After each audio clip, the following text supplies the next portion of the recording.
कांग्रेस ढेर सारे वादे करके सरकार में आई थी, लेकिन सरकार बनते ही वो बीआरएस की फोटोकॉपी बन गई। बीआरएस ने जितना वर्षों में लूटा, कांग्रेस उतना भ्रष्टाचार कुछ महीनों में ही करना चाहती है। इंडस्ट्री की बात कहकर आई कांग्रेस ने यहां फेक वीडियो की मैन्युफैक्चरिंग की दुकान खोल ली है। कांग्रेस बीआरएस के कालेश्वरम स्कैम पर कलम तक हिलाने को तैयार नहीं है। जब से कांग्रेस आई, तेलंगाना में डबल आर टैक्स अलग से लग गया।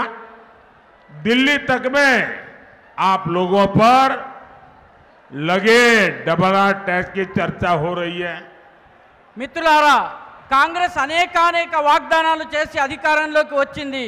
కానీ అధికారంలోకి రాగానే అది బీఆర్ఎస్ యొక్క జిరాక్స్ కాపీగా మారిపోయింది. బీఆర్ఎస్ అనేక సంవత్సరాల్లో ఎంత లూటీ చేసిందో కాంగ్రెస్ అంత అవినీతిని కొన్ని నెలల్లోనే చేయాలని చెప్పి ప్రయత్నం చేస్తోంది. పరిశ్రమల గురించి చెప్పి అధికారంలోకి వచ్చినటువంటి కాంగ్రెస్ ఇప్పుడు ఫేక్ వీడియోల పరిశ్రమను ఇక్కడ ఏర్పాటు చేసింది, దుకాణం తెరిచింది.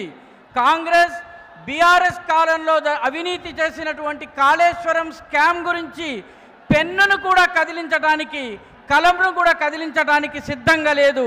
కాంగ్రెస్ అధికారంలోకి వచ్చినప్పటి నుంచి తెలంగాణలో ఆర్ఆర్ ట్యాక్స్ పడుతోంది.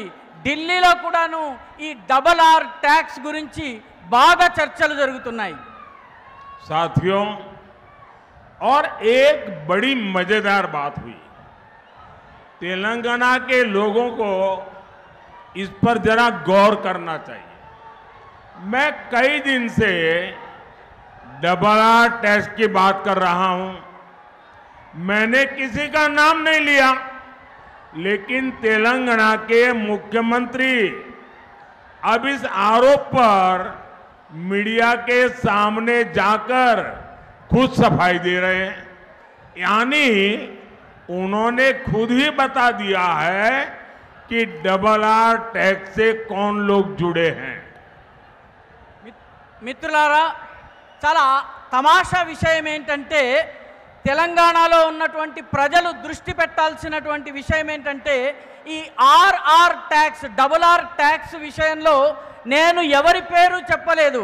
కానీ తెలంగాణ ముఖ్యమంత్రి గారు మాత్రము విలేకరుల ముందుకొచ్చి, మీడియా ముందుకొచ్చి ఆర్ఆర్ ట్యాక్స్ గురించి అవాకులు చెవాకులు చెబుతున్నారు. అంటే ఈ RR tax, double R tax వల్ల ఈ ట్యాక్స్ ఎవరి జేబుల్లోకి వెళ్తుందన్నది మీరు అర్థం చేసుకోవాలి.